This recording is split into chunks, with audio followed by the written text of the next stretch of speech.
What's up, YouTube? This is Too Raw for TV. So, I finally got a chance this morning to look at this interview uh, with Draymond Green interviewing Kevin Durant. All right, I know a lot of people have done videos on this interview, so I'm a little bit late to the dance in this one, but I got a chance to look at it, and here's my thoughts about it. First of all, the first impression I got was that Draymond Green is an excellent interviewer.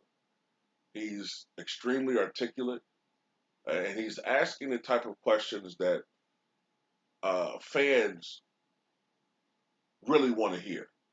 You know what I'm saying? So he did a good job of that, and I think that Draymond Green, no matter how much I think he's overrated as a player, I think that he's going to be an excellent sports journalist. Ultimately, when he retires, he's expressed interest in going that route anyway when he retires from the NBA. So I think he'll be very good in that role. Um, as far as the interview is concerned, um, Kevin Durant was direct. He was very forthright for the most part, I think, in his answers and truthful. This didn't seem scripted. This seemed pretty honest and open on Kevin Durant's part. I liked how he said that he really didn't give a shit about people's perception of him when he decided to go to the Warriors.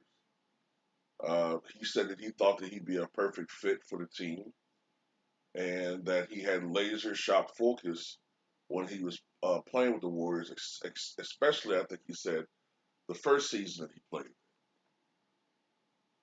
Um, he said some stuff that might have rubbed some Kawhi Leonard or Clippers fans the wrong way when he said that if it weren't for the injuries, there's no doubt in his mind that the Warriors would have beaten the Raptors easily in the 2019 NBA Finals.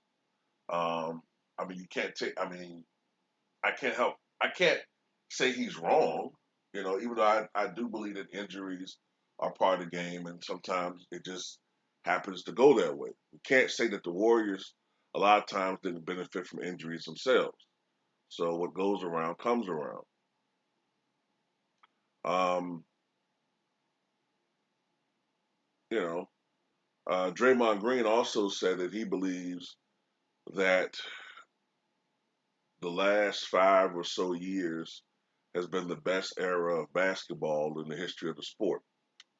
Now, I don't agree with that, you know, but it is what it is. Draymond Green is entitled to his opinion on that. The one area uh, that everybody was looking forward to was, of course, their discussion of the incident. The incident that occurred in 2018, I believe, was an overtime game that ultimately lost to the Clippers. And the incident was, of course, a botched play down the stretch. Most of the botchness was committed by Draymond Green. That led to name calling. That apparently led to Kevin Durant's ultimate decision to leave the Warriors.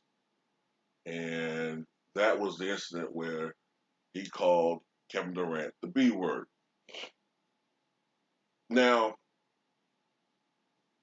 here's where I slightly differ on this than maybe some other people.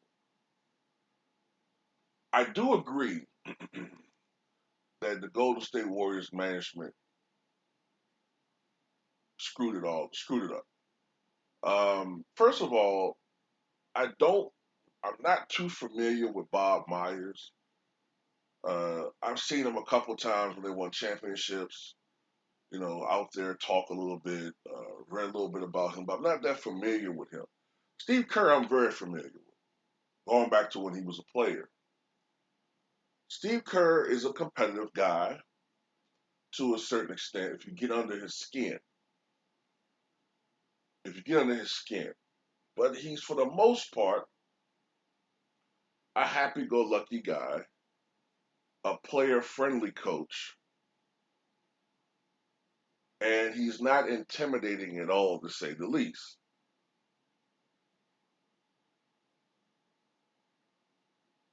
So,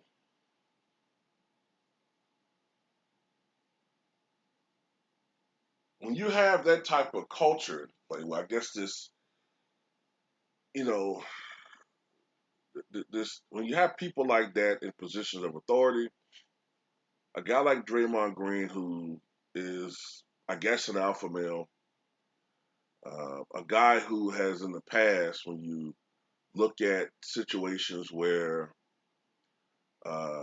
he got into a fight with a student from his alma mater because the guy basically said, well, could you at least say excuse me for bumping into me? And Draymond basically told the guy, hey, I probably paid for your tuition or whatever. How dare you speak to me of that? I mean, that's arrogance. So if you got somebody like that, yeah, they're gonna laugh in your fucking face. They don't take you serious. You know what I'm saying? Um, and the fact that they only gave him a 1 game suspension for that, and according to Kevin Durant, they didn't really hold Draymond accountable enough as it should be. Yeah, that probably spoiled everything. Also, people have to remember some of the details of that situation. A lot of speculation from back then was that Draymond, the reason why he wasn't being suspended, you got to read between the lines when you listen to the way they were talking.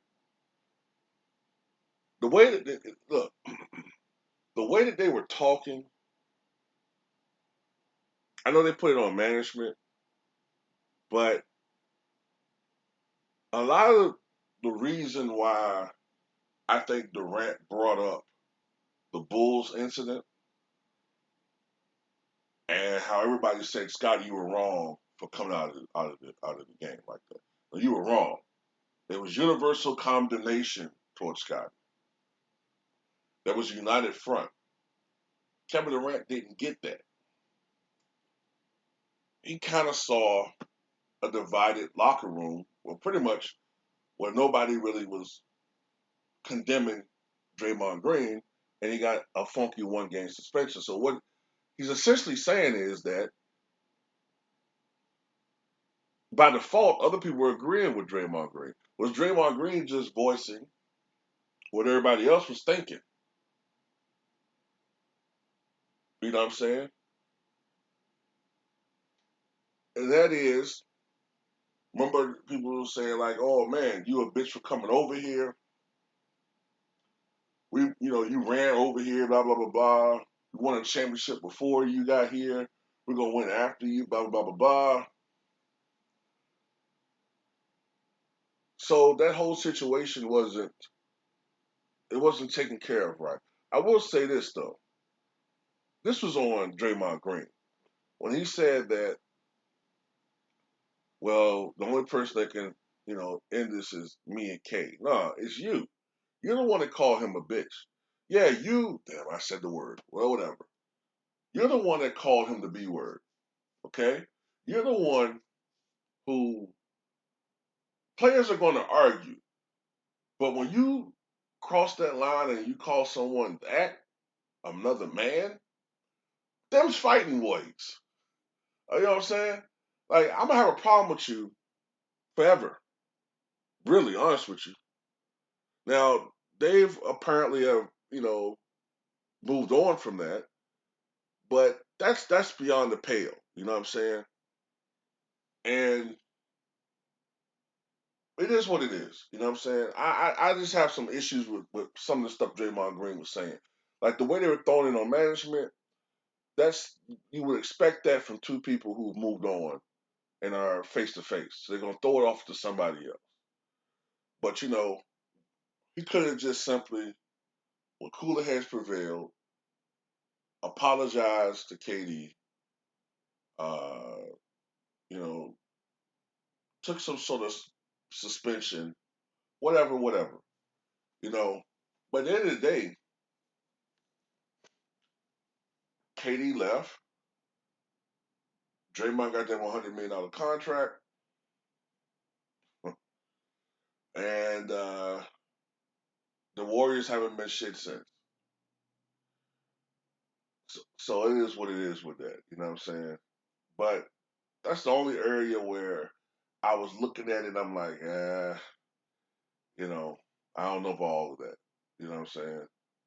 At the end of the day, it still was on Draymond Green's. It was Draymond Green's fault for that whole situation to even get to that.